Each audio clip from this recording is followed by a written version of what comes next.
दुनिया के जो विकसित देश हैं उनके राष्ट्राध्यक्षों ने, तमाम उन राष्ट्राध्यक्षों ने प्रधानमंत्री मोदी जी के नेतृत्व में नए भारत के द्वारा न केवल 140 करोड़ के भारत के लिए बल्कि वैश्विक व्यवस्था के हित के लिए जो कदम उठाए जा रहे हैं उन सब की उन्होंने मुक्त कंठ से प्रशंसा की है। सबने भारत के प्रधानमंत्री मोदी जी के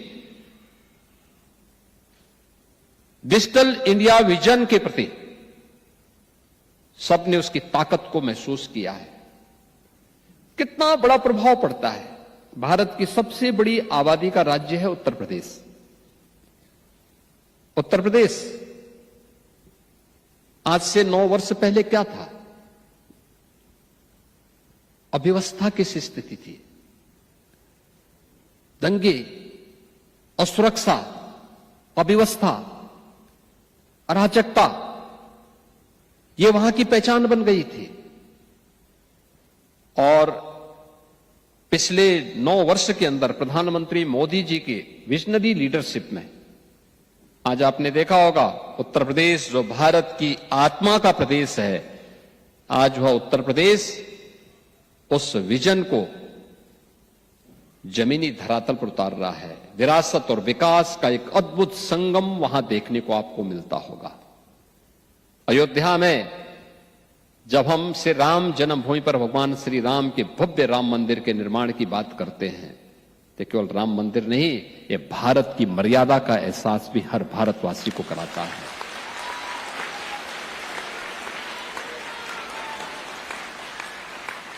जब हम काशी में काशी विश्वनाथ धाम की बात करते हैं तो काशी विश्वनाथ धाम ये केवल अपनी विरासत को पुनर्स्थापना करने का ही कार्य नहीं, बल्कि काशी में काशी विश्वनाथ धाम भारत की शाश्वत चेतना का जीवंत उदाहरण प्रस्तुत करता है। जब हम मथुरा वृंदावन की बात करते हैं तो मथुरा वृंदावन कृष्ण की लीला का ही माध्यम नहीं, भारत की भक्ति का प्रतीक भी बनता है। दुनिया के अंदर भक्ति कैसे होती है उसका भाव देखना है तो मथुरा वृंदावन की भूमि उसका प्रतीक बनती हुई दिखाई देती है। और समरसता कैसे होती है, जो लोग भारत पर आरोप लगाते हैं कि भारत में भेदभाव होता है, लोग आपस में बटे हुए हैं, उन्हें भारत में प्रयागराज की धरती में समरसता के दर्शन करने चाहिए। जब महाकुंभ में 66 करोड़ श्रद्धालु एक साथ एक संगम में आस्था की डुबकी लगाते हैं, न कोई छोटा है, न कोई बड़ा, न बुजुर्ग है, न जवान, सभी लोग मिलकर के हर हर गंगे का आह्वान करते हुए सर्दी की प्रवाह के बगैर जब टेम्परेचर माइनस में जाता है तो वह गंगा यमुना के बर्फीले उस गंगा जल में आस्था की डुबकी लगा करके अपनी आस्था के माध्यम से एक भारत श्रेष्ठ भारत की परिकल्पना को साकार करता हुआ दिखाई देता है। और यही तो भारत है। आज हर एक दिशा में भारत आगे बढ़ रहा है और प्रधानमंत्री मोदी जी के उसी विजन को लेकर के हम लोगों ने प्रभावी क्रियान्वयन के लिए जो रणनीति अपनाई, इसका परिणाम है कि हमने पिछले 9 वर्ष के अंदर उत्तर प्रदेश की अर्थव्यवस्था को 3 गुना करने में सफलता प्राप्त कर दी है। यानी कृतज्ञता का भाव अपनी मातृभूमि और अपनी भूमि के प्रति जब होता है तो सफलता प्राप्त करने में देर नहीं लगती। हमने 3 गुना बढ़ाने में सफलता प्राप्त की है।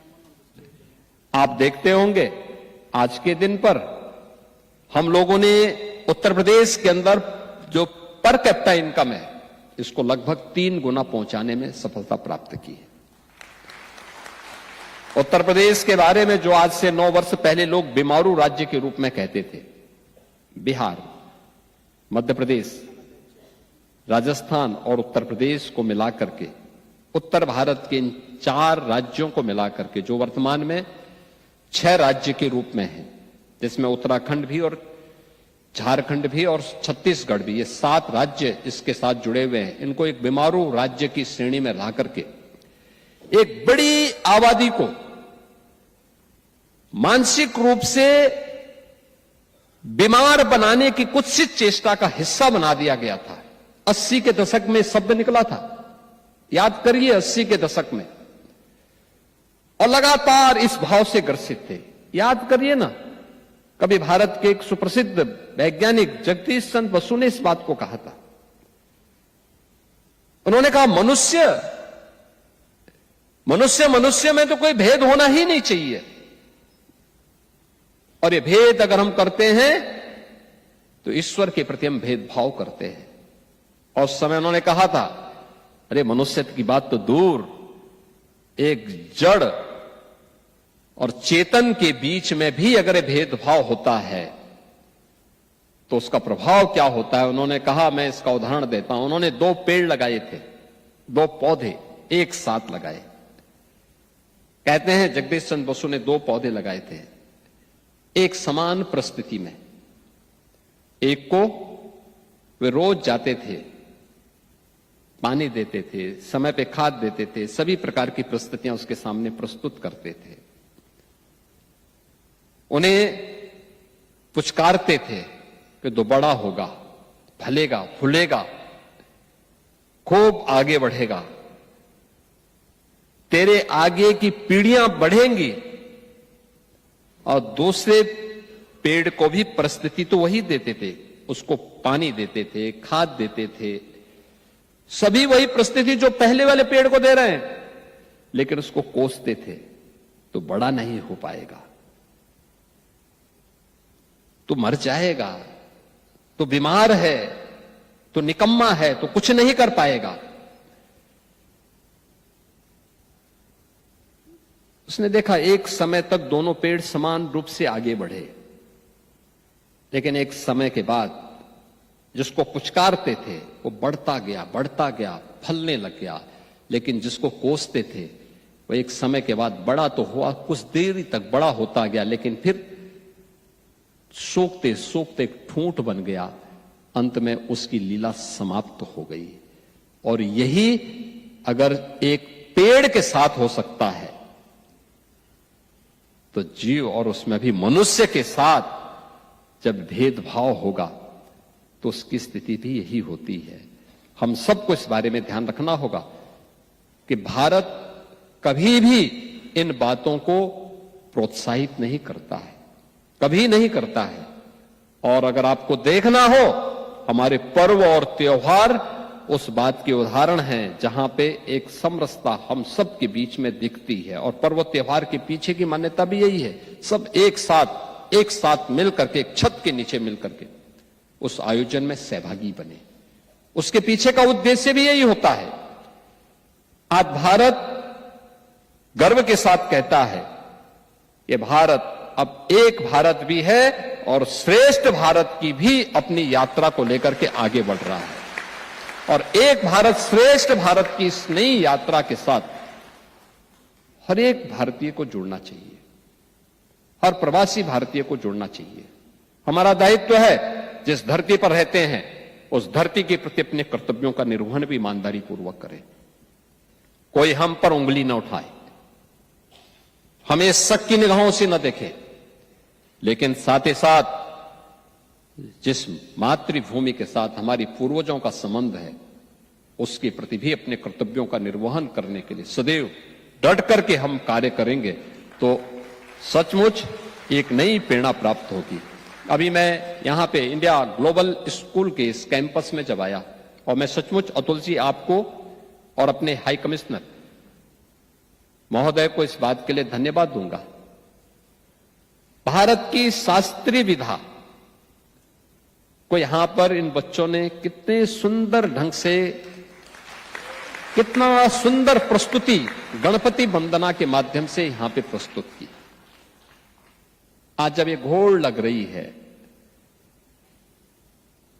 पाश्चात्य कल्चर को अपनाने की, अपने भाव को भूलने की, अपनी मातृभूमि से, अपनी मातृभाषा से, अपनी सांस्कृतिक मूल्यों से विरत होने की, अपने आध्यात्मिक मूल्यों से विरत होने की उन स्थितियों में यहां पर इतनी दूर, भारत से हजारों किलोमीटर दूर सिंगापुर में रह करके भारतीय समुदाय अपने मूल्यों के साथ, अपने आध्यात्मिक और सांस्कृतिक मूल्यों को जीवंत बनाए रखते हुए उन्हें मजबूती के साथ आगे बढ़ाने का काम कर रहा है। और इंडिया ग्लोबल स्कूल की जो चेन है मजबूती के साथ आगे बढ़ रही है। अब अतुल जी लखनऊ में भी अपना इन्वेस्टमेंट करना चाह रहे हैं।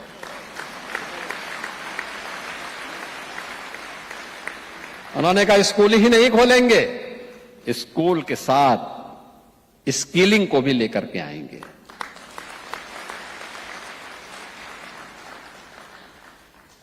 और उस स्किलिंग का एक नया सेंटर, नई सोच के अनुरूप।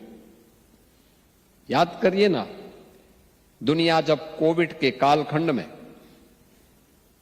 त्रस्त थी, तब मोदी जी भारत को लीड करते हुए कोविड से भी लड़ रहे थे और भारत को विजन के रूप में उन्होंने एक नई कार्य संस्कृति को आगे बढ़ाते हुए उस समय नेशनल एजुकेशन पॉलिसी 2020 भारत के अंदर लागू की थी।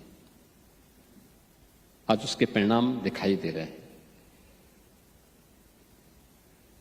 परंपरागत कैरिकुलम के साथ ही, उस कैरिकुलम के साथ ही भारत अपस्किलिंग के लिए भी कार्य करेगा।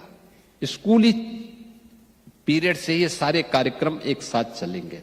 आज जो सफलतापूर्वक लागू हुए हैं, निरंतर आगे बढ़ रहे हैं। और मुझे अच्छा लगा इतना शानदार कैंपस इंडिया ग्लोबल स्कूल का यहां पर देखने को मिला है। दुनिया के 11 देशों में 65 ऐसे कैंपस अतुल जी के प्रयासों से, उनकी टीम के प्रयासों से अब प्रारंभ होकर के उनकी इस ताकत का, जिसमें न केवल वहां के स्थानीय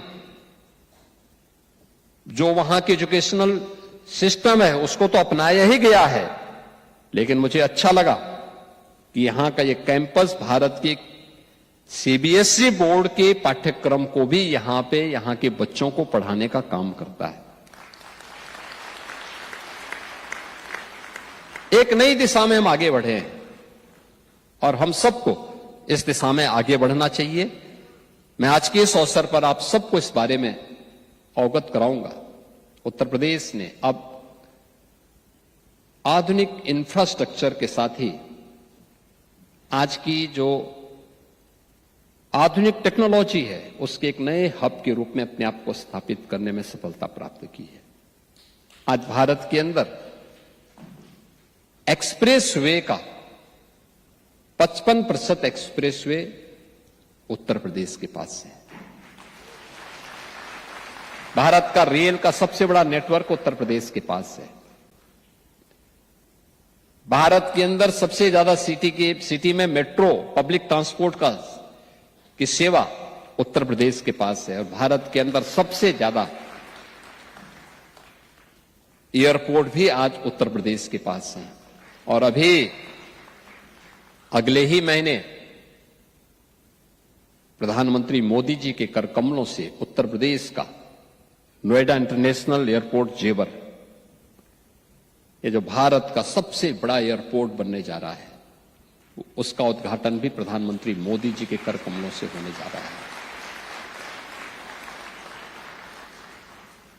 यह न केवल पैसेंजर के लिए बल्कि कार्गो के भी सबसे बड़े केंद्र के रूप में उभरेगा।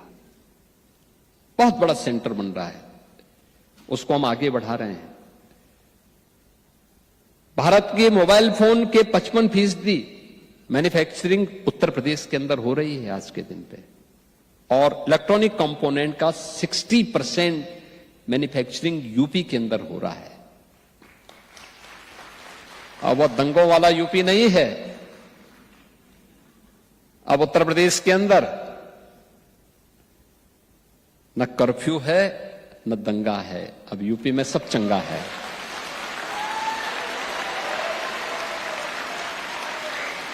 हर व्यक्ति अब यूपी के अंदर शांतपूर्ण तरीके से विकास में सहभागी बन रहा है। और महाकुंभ की सफलता के बाद आपने देखा होगा, गत वर्ष उत्तर प्रदेश में 156 करोड़ पर्यटक आए हैं। प्रयागराज में, काशी में, अयोध्या में, मथुरा वृंदावन में और अन्य प्रमुख धामों में 156 करोड़। आप देखो ना, दुनिया के अंदर 156 करोड़ की आबादी तो किसी की नहीं, किसी देश की नहीं है, अकेले किसी देश की नहीं है। लेकिन भारत के अंदर इतने पर्यटक आ गए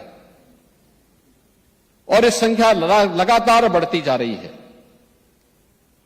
अयोध्या अब आएंगे ना, तो अयोध्या आकर के जो लोग 5 वर्ष पहले भी आया होगा, आज अयोध्या को पहचान नहीं पाएगा। आज आएगा तो उसको लगेगा कि ये त्रेता युग की भगवान राम के समय की अयोध्या आ गई है।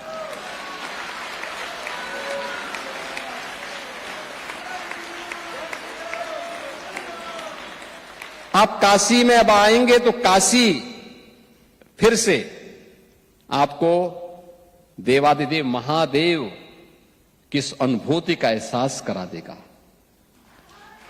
हर हर महादेव की गूंज वहां दिखाई देती है। ये काशी उस रूप में आपको देखने को मिलेगी। मथुरा वृंदावन हो, प्रयागराज हो, बौद्ध परिपथ हो, या फिर जैन सर्किट, बौद्ध तीर्थ स्थल, सूफी परंपरा से जुड़े हुए स्थल, ये सभी मजबूती के साथ यूपी की एक नई पहचान को आगे बढ़ा रहे हैं। या फिर देश के स्वतंत्रता आंदोलन के दौरान वे ऐतिहासिक कार्यक्रम, उन सबको भी हम आगे बढ़ा रहे हैं। इतना इन्वेस्टमेंट यूपी के अंदर वर्तमान में, हम फिल्म सिटी भी बना रहे हैं, मेडिकल डिवाइस पार्क बना रहे हैं, फार्मा पार्क बना रहे हैं, अपैरल पार्क बना रहे हैं। अभी 3 दिन पहले आपने देखा होगा, सेमीकंडक्टर की यूनिट ये यूपी के अंदर स्थापित हो रही है। और यही नहीं, कल आपने देखा होगा भारत की पहली रैपिड रेल और मेट्रो मेरठ के अंदर 7वीं सिटी के अंदर कल हम लोगों ने प्रधानमंत्री जी के करकमलों से मेट्रो का संचालन भी करवाया है।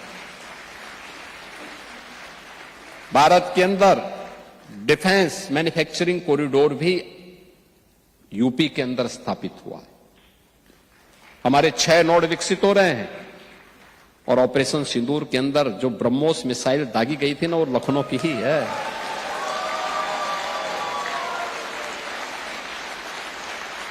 कैसे सटीक निशाना था उसका, अच्छे को कंपा दिया था। और वह भी लखनऊ के अंदर, अब वह मिसाइल लखनऊ में बन रही है। भारत डायनेमिक्स का सेंटर, यह भी उत्तर प्रदेश के अंदर। और भी ढेर सारा इन्वेस्टमेंट हर एक सेक्टर में वहां से देखने को मिल रहा है। मैं आप सबको आमंत्रित करूंगा उत्तर प्रदेश में इन्वेस्टमेंट के लिए, उत्तर प्रदेश में पर्यटन के लिए, उत्तर प्रदेश के अंदर किसी भी अन्य सेक्टर के प्रति, जिस भी फील्ड में, चाहे वह सर्विस सेक्टर हो या फिर किसी भी अन्य इन्वेस्टमेंट की दिशा से किसी भी अभियान के साथ आप जुड़ना चाहेंगे। 34 से अधिक सेक्टोरल पॉलिसीज यूपी ने वर्तमान में हमारी कार्यरत हैं। 75,000 एकड़ का लैंड बैंक यूपी के पास है। बड़े हम लोगों के पास क्लस्टर लैंड के अलग अलग स्थलों पर हम लोगों ने तैयार करके रखे हुए हैं और वहां पर विद्युत की अनवरत सप्लाई करने के साथ ही सुरक्षा का बेहतर माहौल भी है। किसी प्रकार का कोई भय नहीं। हां, 9 वर्ष पहले बेटी स्कूल जाने में डरती थी, अब तो उत्तर प्रदेश में नाइट शिफ्ट में भी महिलाएं काम कर रही हैं, ऑफिस में भी और उद्योग में भी।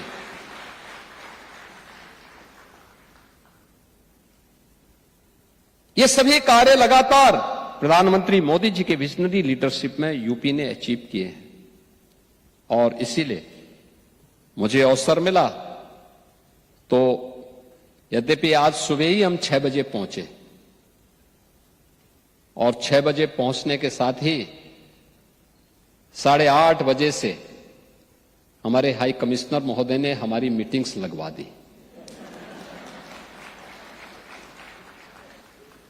यानी अभी हमारे साथ के लोगों की आंखें खुली ही नहीं थी तब तक मीटिंग शुरू हो गई और सुबह से लगातार दौड़ाए जा रहे हैं।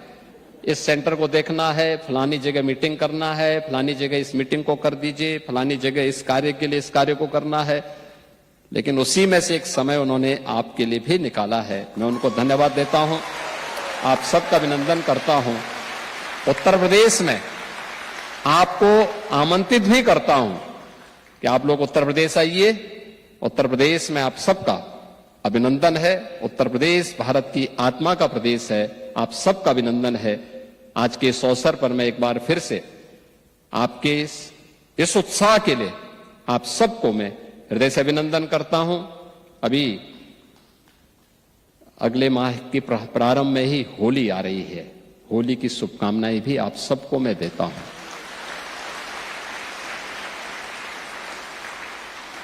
अपनी वाणी को यहीं पे विराम देता हूं। आप सब मेरे साथ बोलेंगे, नमः पार्वती पतिये हर हर, नमः पार्वती पतिये, जय जय श्री राम। भारत के विकास के लिए, अपनी मातृभूमि के प्रति कुछ कर गुजरने के लिए वह एक नया उत्साह पैदा करता है। मैं सचमुच आपके इस उत्साह के लिए आप सभी का हृदय से अभिनंदन करता हूं, आपका स्वागत करता हूं। बहनों और भाइयों, भारत के बारे में 5000 वर्ष पहले हमारे एक ऋषि ने कहा था कि दुर्लभम भारते जन्म मानुषम तत्र दुर्लभम। यानी भारत में जन्म लेना दुर्लभ है और उसमें भी मनुष्य के रूप में जन्म लेना। और आप सबको इस बात पर गौरव की अनुभूति होगी कि आपने या आपके किसी पूर्वज ने भारत की धरती पर जन्म लिया है और वही रूट आज सिंगापुर में आपको भारत की धरती के प्रति आकर्षित करती है। सचमुच ये हर भारतीय के लिए गौरव का विषय होना चाहिए। माता और मातृभूमि का कर्ज व्यक्ति के ऊपर हमेशा बना रहता है और ये हम सब भारतीयों का संस्कार भी है। जिस धरती पर रहेंगे उस धरती के प्रति पूरी कृतज्ञ भाव के साथ अपना दायित्व निर्वहन करते हुए अपने कार्यक्रमों को आगे बढ़ाएंगे। आप याद करिए ना कि भारत और भारत की परंपरा से जुड़ा हुआ जो हमारा सनातन धर्म है, यह अकेला दुनिया के अंदर एक उन भावों के साथ जीने वाला धर्म है जिसने आज से हजारों वर्ष पहले इस बात का उद्घोष किया था कि अयम निज परोवेति गणना लघु चेतसाम उदार चरितानाम तो वसुधैव कुटुंबकम। यानी धरती यानी ग्लोबल विलेज की परिकल्पना ये भले ही आज की होगी, लेकिन पूरी दुनिया एक परिवार है और परिवार के रूप में, जैसे एक परिवार में अलग अलग उम्र के सदस्य होते हैं, अलग अलग समुदाय से आने वाले सदस्य भी होते हैं, अलग अलग इनकम भी उनकी होती है, लेकिन भेदभाव किसी के साथ नहीं होता। सब मिलकर के उस परिवार का संचालन करते हैं और यह भाव भारतीय का रहा है, हर भारतवासी का रहा है। और भारत उसी दिशा से दुनिया के अंदर आज भी दुनिया के प्रति वही भाव रखता है, जिसके बारे में हमारे यशस्वी प्रधानमंत्री जी कहते हैं, सबका साथ सबका विकास। विकास कोई समुदाय तब करता है जब सामूहिकता का भाव होता है, उस धरती के प्रति हमारे मन में एक कृतज्ञता का भाव होता है। हर एक व्यक्ति का कुछ न कुछ योगदान तो होता है और उसी भाव को हम सब मिलकर के कर रहे हैं। आज हम सबको इस बात पर गौरव की अनुभूति होती है कि नया भारत आज दुनिया के अंदर अपनी ताकत दिखा रहा है। नए भारत पर हर भारतवासी को गौरव की अनुभूति होनी चाहिए और वो नया भारत जो बहुत शीघ्र दुनिया की तीसरी बड़ी अर्थव्यवस्था के रूप में अपने आप को स्थापित करेगा। प्रधानमंत्री मोदी जी के विजनरी लीडरशिप में भारत आज दुनिया की तीसरी बड़ी अर्थव्यवस्था के रूप में स्थापित हो रहा है, वर्ल्ड क्लास इंफ्रास्ट्रक्चर के साथ। आज भारत ने प्रत्येक क्षेत्र में